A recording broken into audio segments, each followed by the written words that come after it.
The battle for your mind. There is a battlefield that no one sees. It is not marked by banners or blood, but by the silent wars waged within the soul. Each day you wake, you step into that battlefield, and the enemy is cunning. Fear, distraction, resentment, vanity, they all wear the mask of familiarity, but they are merciless invaders, seeking to rule you from within. The Stoics knew this truth intimately. Marcus Aurelius, the emperor who commanded legions, wrote quietly to himself, "You have power over your mind, not outside events. Realize this, and you will find strength. Not the armies of the world, not the praises of the crowd, not the luxuries of life. None of these could bring him peace unless his mind stood unshaken. Mastery of the mind is the highest and hardest form of conquest. It is not given, it is earned through discipline, reflection, and courage. In this journey, you are both the warrior and the battlefield. You are both the attacker and the defender. And if you fail to rule yourself, you will be ruled by everything else. Today, we embark on the timeless path. A path carved not in soft sands, but in stone. A path that demands we think, we suffer, we rise. These are the 25 Stoic principles, not merely to be admired, but to be lived.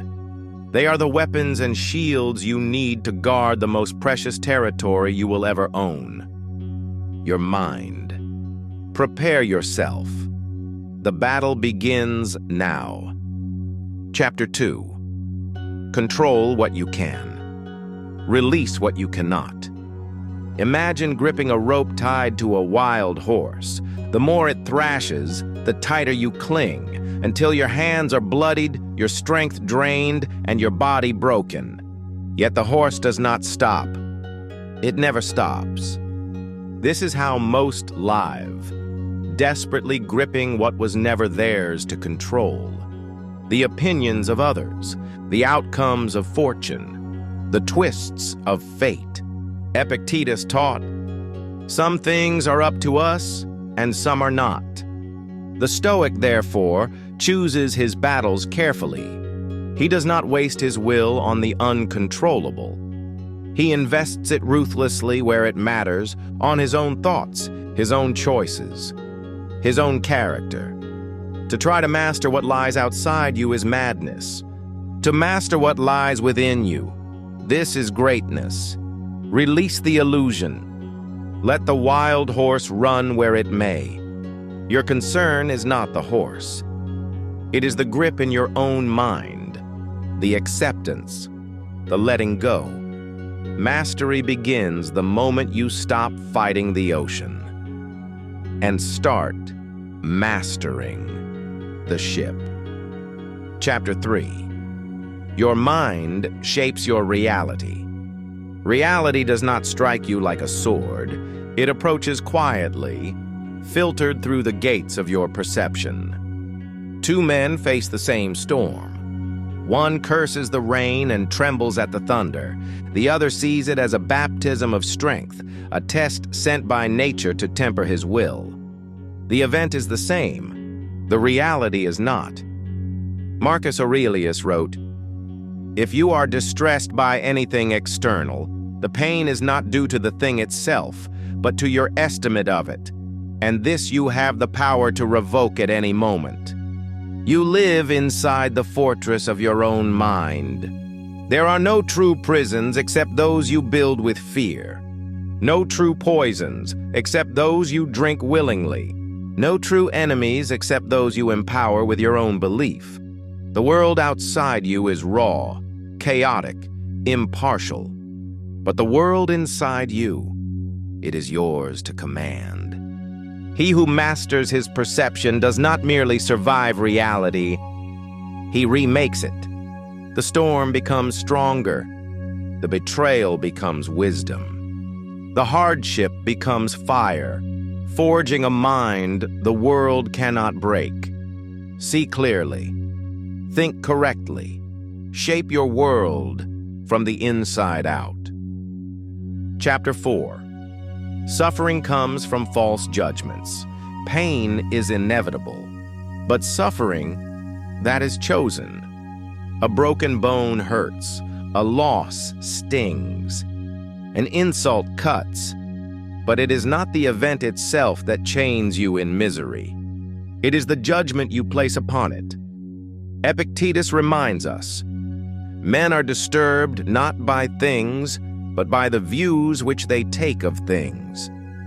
The Stoic does not deny pain. He feels it, acknowledges it, but he does not surrender to the story that magnifies it. Pain says, "This hurts." False judgment says, "This is the end." Pain says, "This is difficult." False judgment says, "This is unbearable." You suffer most when you believe your pain is unique, unjust, eternal. But hardship is the ancient teacher of all men, and injustice is the common currency of existence. Strip away your false stories. See only what is, no more, no less. A broken heart is just a lesson. A lost fortune is just a shift. A betrayal is just a page, not the whole book. You do not suffer because you have lost. You suffer because you believe you have lost everything.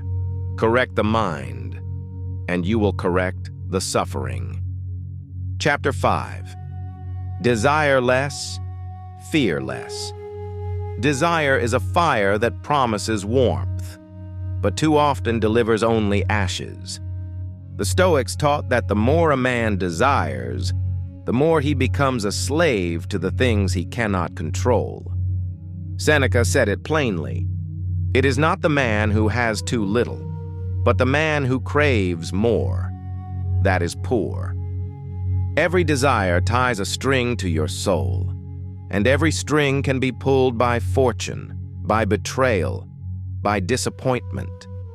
The more you want, the more you fear losing. Desire status? Then you fear humiliation. Desire wealth? Then you fear poverty. Desire the approval of others? Then you fear their rejection. The Stoic chooses carefully. He desires only that which lies within his own will. Virtue, courage, wisdom, self-control. Everything else, fame, riches, comfort, even life itself, he treats as bonuses, not necessities. Desire less. Not because the world is cruel, but because freedom is sweeter than gold. The fewer the strings, the freer the soul. And the freer the soul, the fewer the fears. Master your desires, and you master your fears. Chapter 6. No event harms you. Only your interpretation does. The axe falls, the door closes, the storm strikes. And yet, the harm you feel is not in the event itself. It is in the story you tell yourself about it. Epictetus, in his razor-sharp simplicity, declared, "It is not things themselves that disturb us, but our opinions about them." A man loses his fortune. One calls it tragedy, another calls it liberation. A man is insulted in public. One burns with rage, another smiles, unmoved. The event is indifferent. It is the interpretation that gives it power. The Stoic mind is a master sculptor. He shapes meaning carefully. He refuses to be cut by the jagged stones of the world. Pain comes, disappointment strikes, but the wise man pauses. And before he labels, before he judges, he asks, "Is this truly harm? Or is this merely an invitation to grow stronger?" The world throws stones. You decide whether they become walls that trap you or steps that elevate you.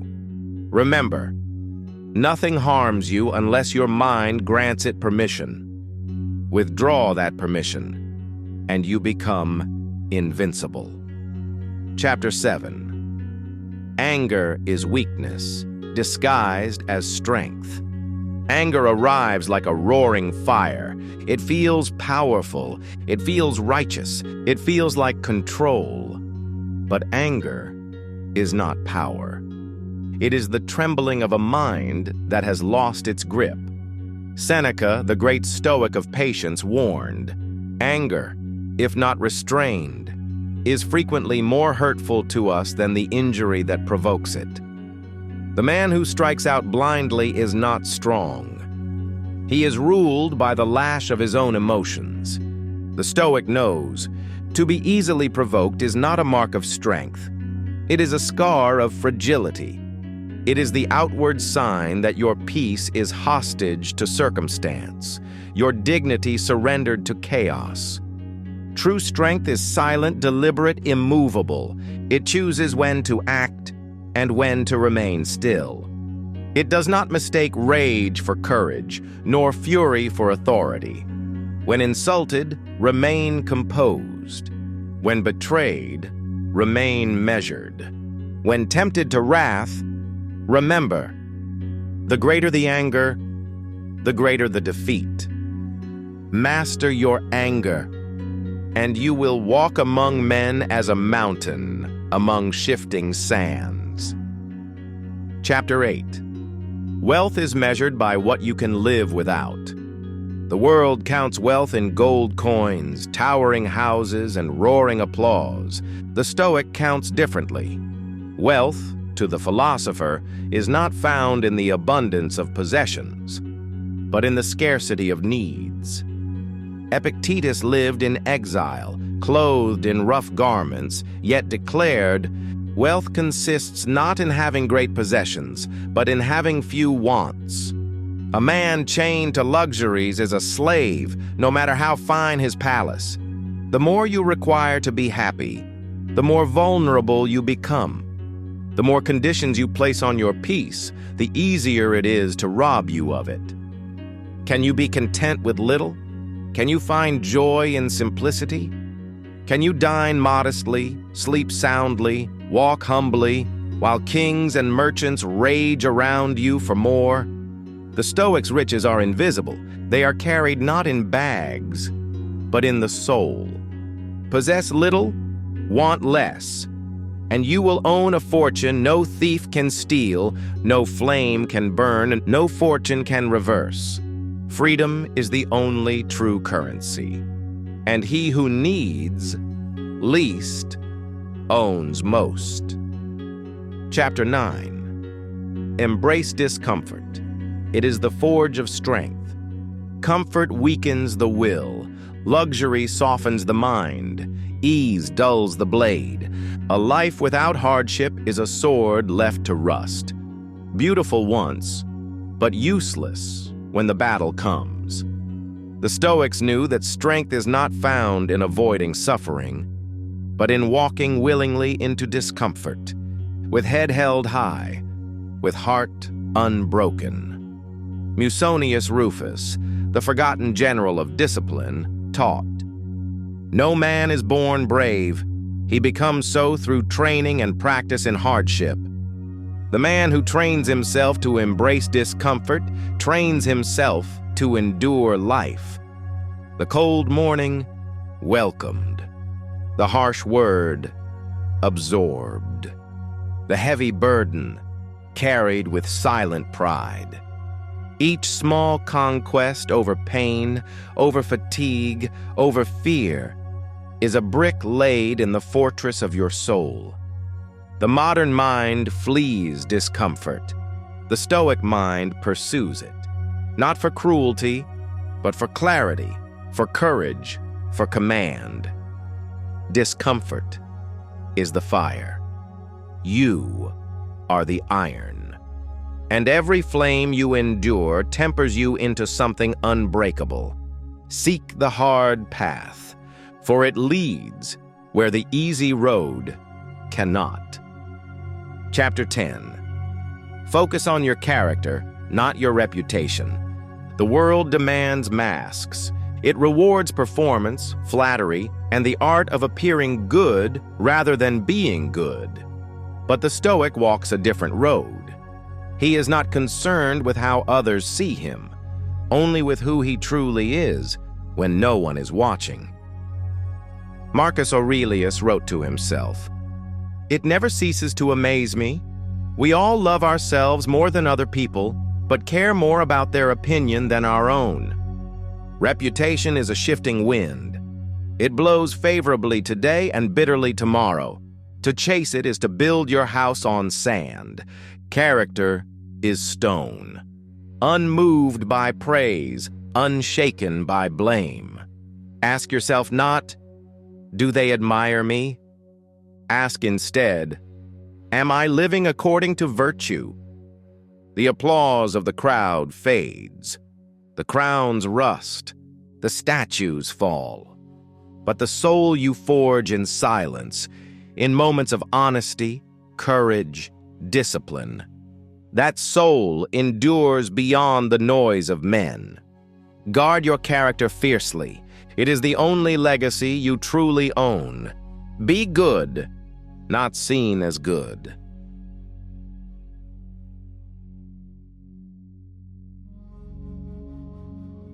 Chapter 11. Freedom belongs to the disciplined. The world mistakes freedom for indulgence. It believes that to do whatever you want, whenever you want, is liberty. But this is not freedom. This is enslavement. To passions, to whims, to every fleeting impulse that drags the soul by the collar. True freedom, the Stoics teach, is not found in obeying every craving. It is found in commanding yourself. Seneca reminds us, "No man is free who is not master of himself." The glutton is a slave to hunger. The addict is a slave to desire. The coward is a slave to fear. But the disciplined man, he is a king within his own kingdom. He decides when to act, when to restrain, when to endure. Discipline is not chains, it is wings. It lifts the mind above the pull of the world, above the noise, above the storms. The undisciplined are dragged. The disciplined walk where they choose. Freedom is not granted by society. It is not given by fortune. It is earned moment by moment by mastering the only true domain, yourself. Chapter 12. Expect obstacles and welcome them. The man who expects a smooth road is forever a victim, but the man who expects hardship, who welcomes the broken path, he is never surprised, never defeated, never undone. Marcus Aurelius sharpened his soul with these words. The impediment to action advances action. What stands in the way becomes the way. The obstacle is not a punishment. It is the raw material of greatness. The warrior does not curse the armor that weighs him down. He strengthens his body to bear it. The sailor does not curse the storm. He studies the wind, adjusts his sails, and presses onward. Life throws obstacles not to crush you, but to carve you into something worthy of standing at the summit. When the rock falls in your path, do not wail. Build with it. When the doors close, do not beg. Break them or build better ones. See every barrier not as a signal to retreat, but as a call to rise higher. The obstacle is not your enemy. It is your assignment. Chapter 13. Be strict with yourself and forgiving of others. It is easy to sharpen our gaze outward, to judge, to criticize, to demand perfection from a world riddled with flaws.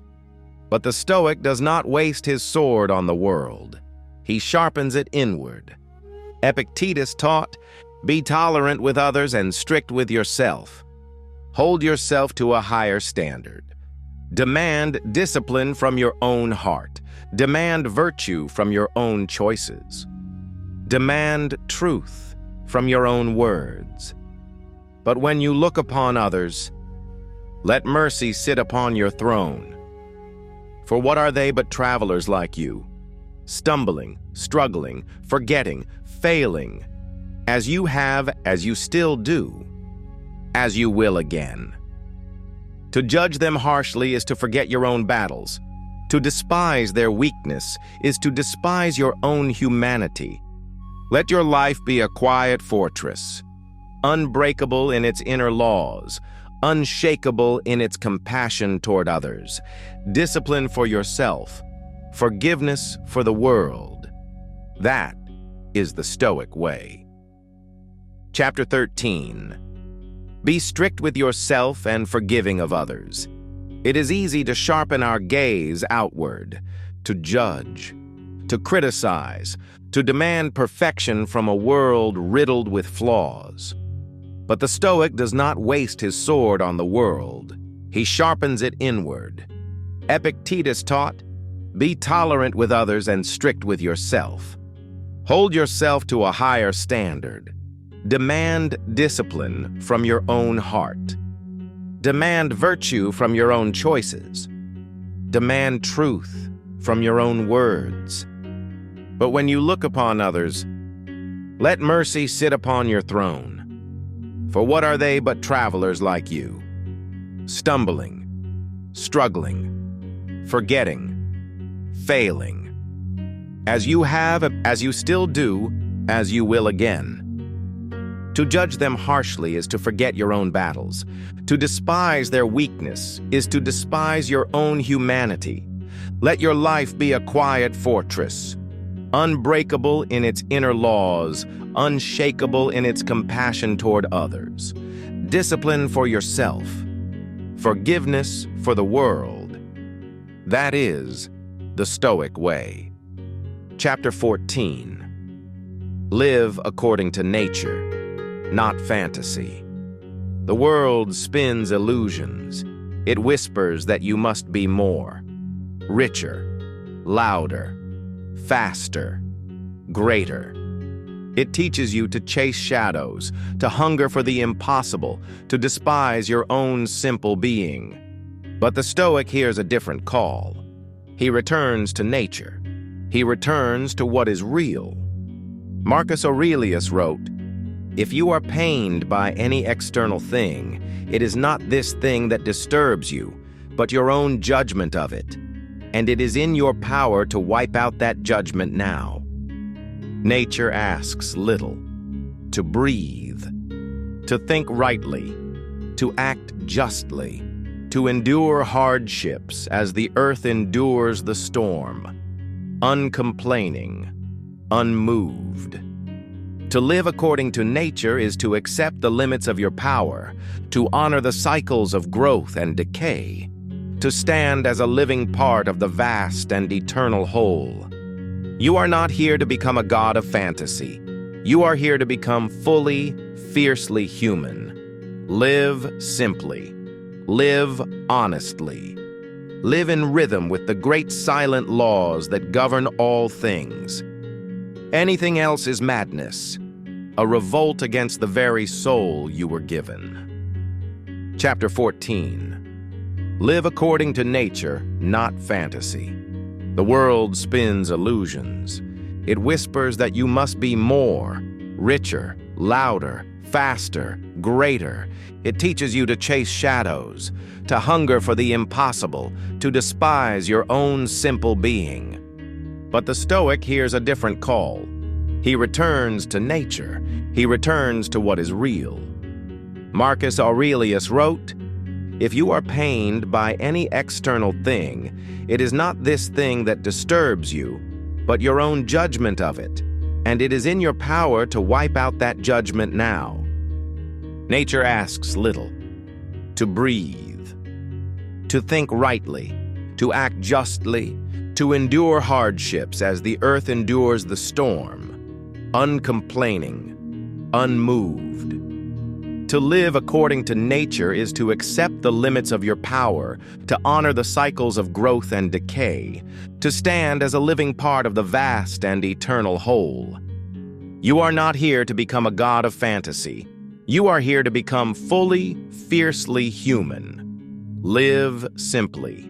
Live honestly. Live in rhythm with the great silent laws that govern all things. Anything else is madness, a revolt against the very soul you were given. Chapter 15. Virtue is the only true good. Men chase gold. They chase glory. They chase pleasure, power, recognition. But none of these are good in themselves. None of these bring peace to a restless mind. None of these endure when fortune turns its face away. The Stoics knew only one thing is truly good, and that is virtue. Epictetus declared, "The essence of good is a certain kind of moral purpose, and the essence of evil is the opposite. Virtue is not a prize won by accident. It is forged in the fires of discipline, forged in the trials of temptation, forged in the silence of honest self-reflection. Virtue is courage in the face of fear, temperance in the presence of excess, justice in a world of selfishness, wisdom in a time of noise. A man who possesses virtue cannot be truly harmed. A man without virtue, no matter how rich, no matter how admired, is already in ruin. Seek not fortune. Seek not the applause of men. Seek only this, to be good, by your own unwavering internal standard. There and there alone lies true invincibility." Chapter 15. Virtue is the only true good. Men chase gold. They chase glory. They chase pleasure, power, recognition. But none of these are good in themselves. None of these bring peace to a restless mind. None of these endure when fortune turns its face away. The Stoics knew only one thing is truly good, and that is virtue.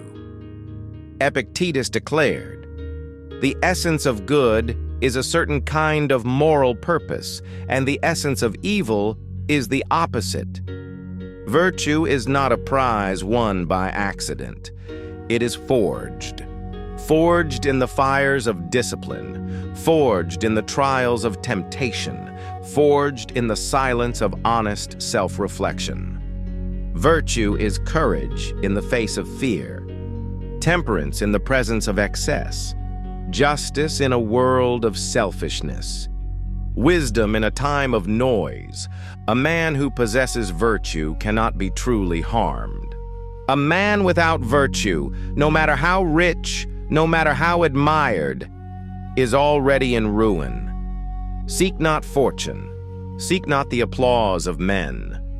Seek only this, to be good, by your own unwavering internal standard.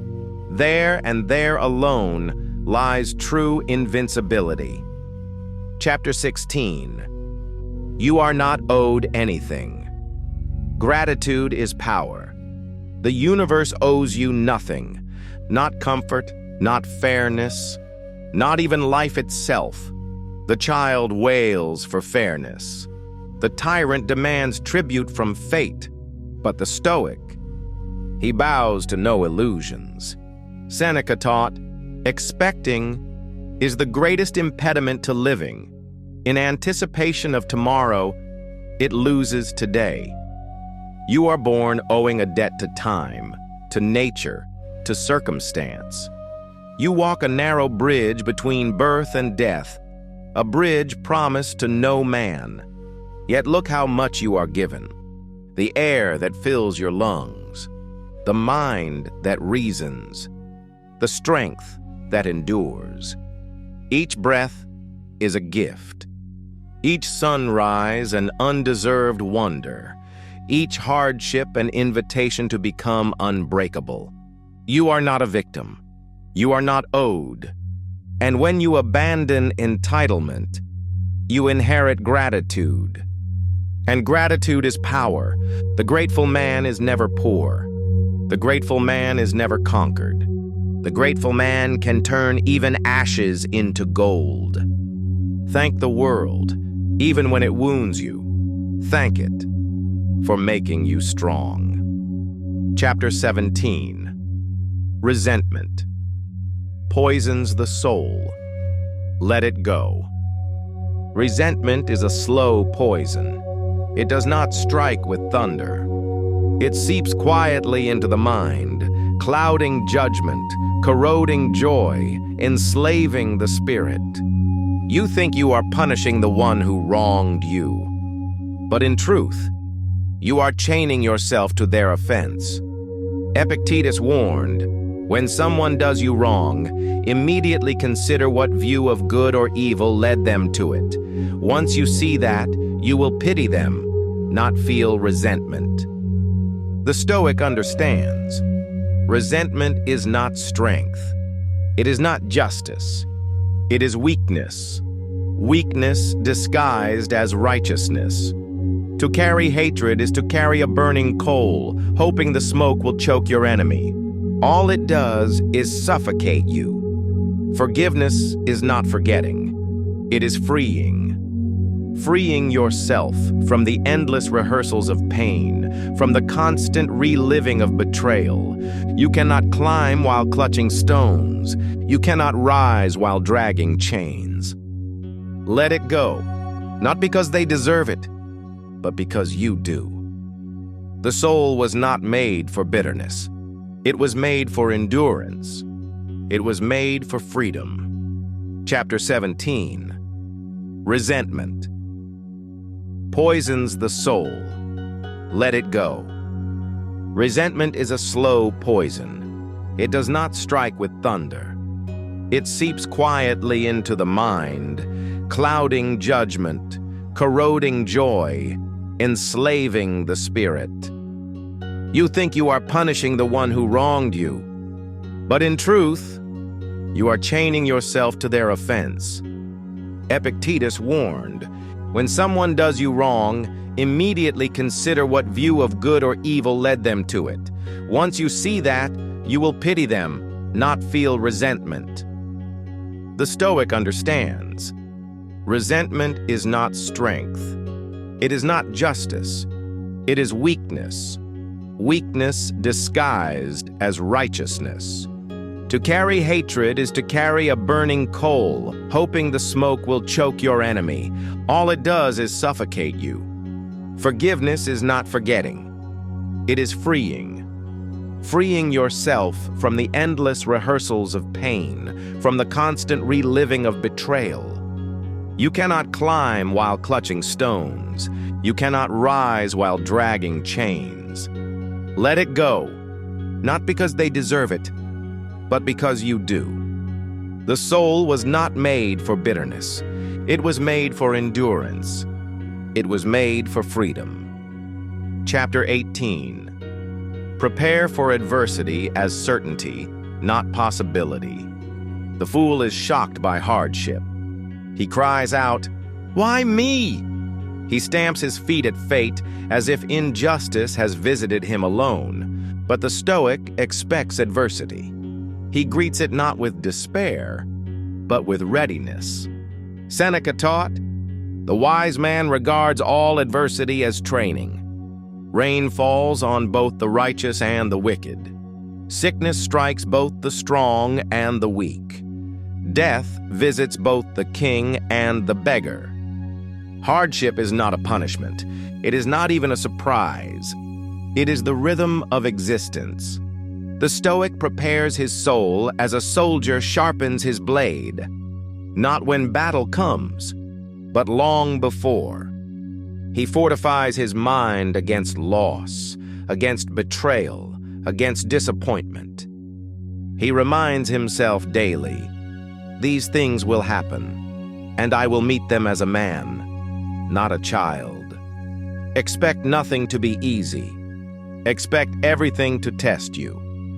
And when the storm arrives, you will not crumble.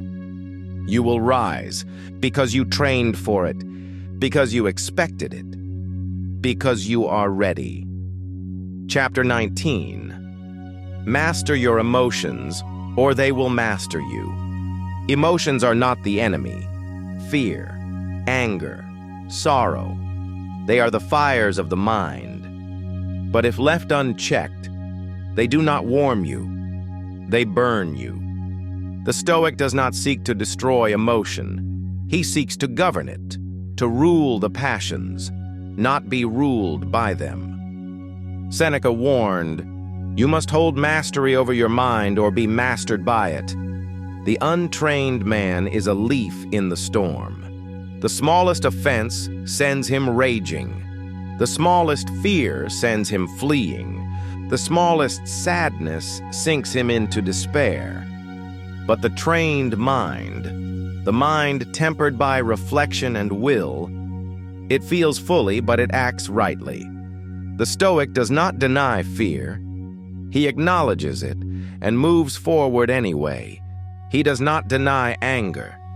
He channels it into justice, not revenge. Your emotions are wild horses. Left alone, they will drag you into chaos. Held by firm, wise hands, they will carry you to greatness. Master yourself, or be mastered by yourself. There is no third path. Chapter 20.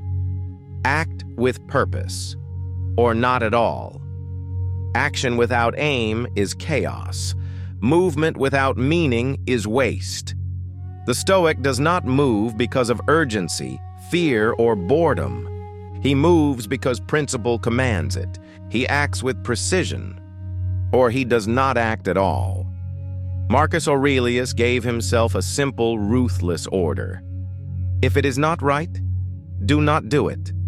If it is not true, do not say it. How many tasks steal your days? How many petty quarrels? How many anxious rushes? How many meaningless pursuits? The Stoic mind asks, is this necessary? Is this virtuous? Does this align with the kind of man I wish to be? If yes, proceed with power. If no, cut it off as a surgeon cuts rot from living flesh.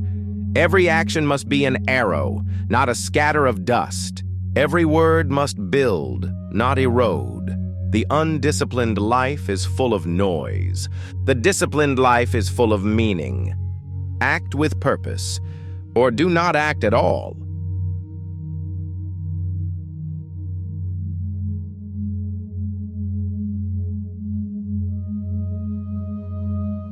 Chapter 21.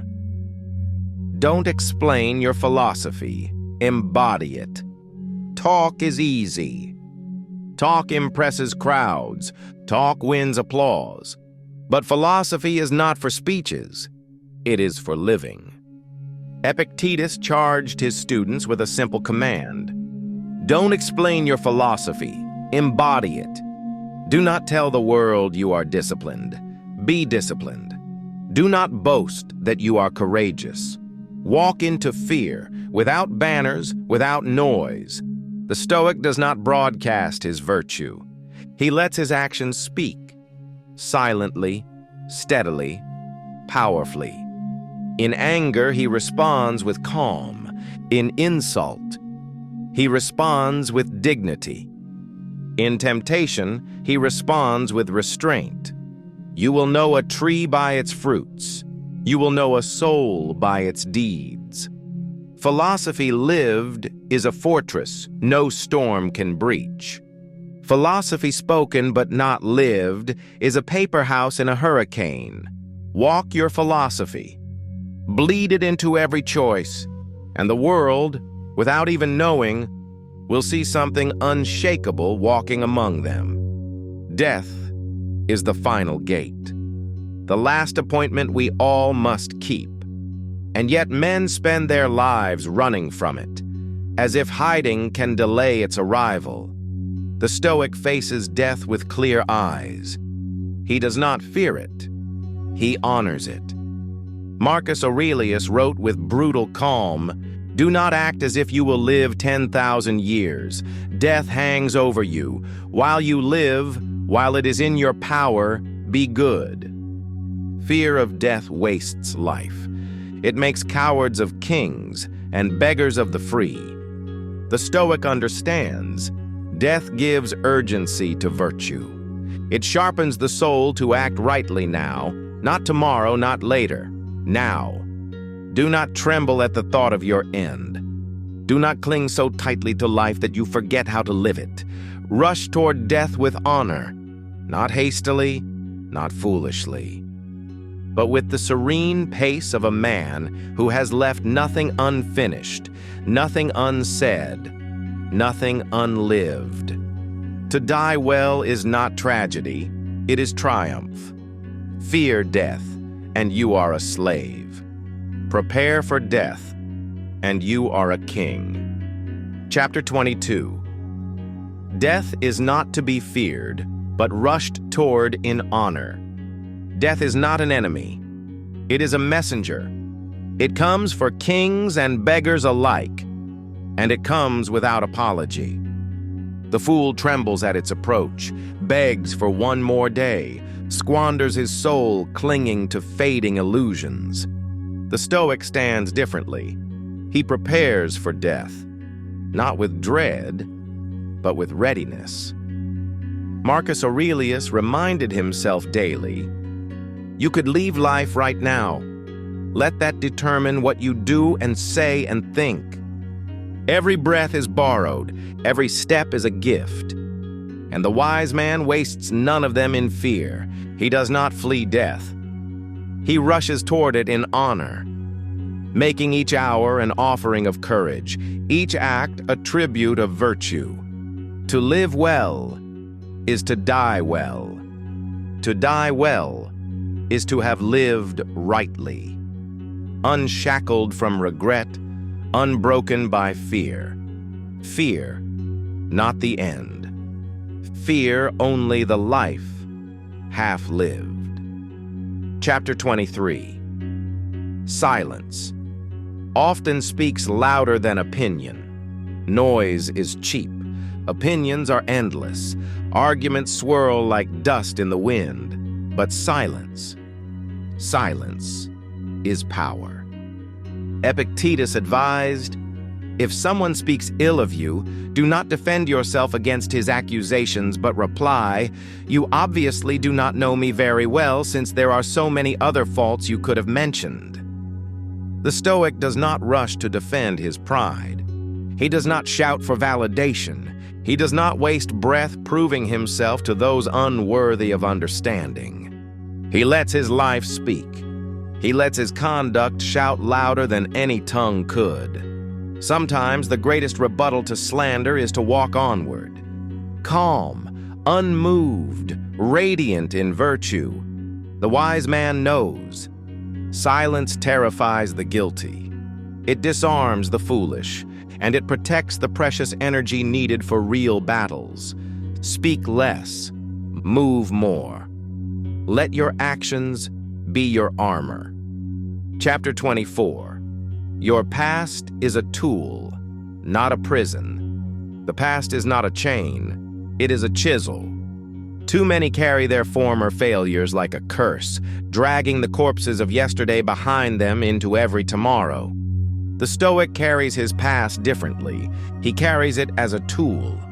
Seneca reminds us, "No man is crushed by misfortune unless he has first been deceived by prosperity." What you suffered was not meant to paralyze you. It was meant to sharpen you. The betrayal you endured, it carved discernment into your soul. The loss you wept over, it revealed the impermanence of all things. The humiliation you survived, it made you humble. And humbleness is armor. You are not your mistakes. You are the blacksmith of them, forging strength from every broken piece. Look backward only to sharpen your sword, never to lower your head. Chapter 25. Today is all you ever own. Master it. Yesterday is smoke. Tomorrow is mist. Today is a blade in your hand. The fool lives in memories. The coward hides in dreams. But the Stoic grips today with both hands, for he knows it is the only battlefield that truly exists. Marcus Aurelius commanded himself, "Confine yourself to the present, not in laziness, but in focused ferocity." You cannot win yesterday. You cannot guarantee tomorrow, but you can dominate this hour, this moment, this breath. Live today with discipline. Live today with honor. Live today as if the gods themselves are watching. For in truth, your soul is the only judge that matters. Master today, and all of time bows to you. Chapter 26. Your past is a tool, not a prison. The past is a silent sculptor. It shapes us, but it does not bind us. The weak man wears his past like chains. Every failure, every shame, every loss dragged behind him as proof that he cannot change. The Stoic rejects this slavery. He sees the past for what it truly is, raw material. Marcus Aurelius reminded himself, "Look not backward but forward. Remind yourself of your mastery over yourself and begin again." The past is a teacher, not a tyrant. It offers lessons, not life sentences. Your failures are maps. Your wounds are warnings. Your betrayals are blueprints. Use them, study them, but do not worship them. You are not who you were. You are who you choose to become, today, now, in this moment. Let the past be fuel. Let the past be wisdom, but never again let it be your prison.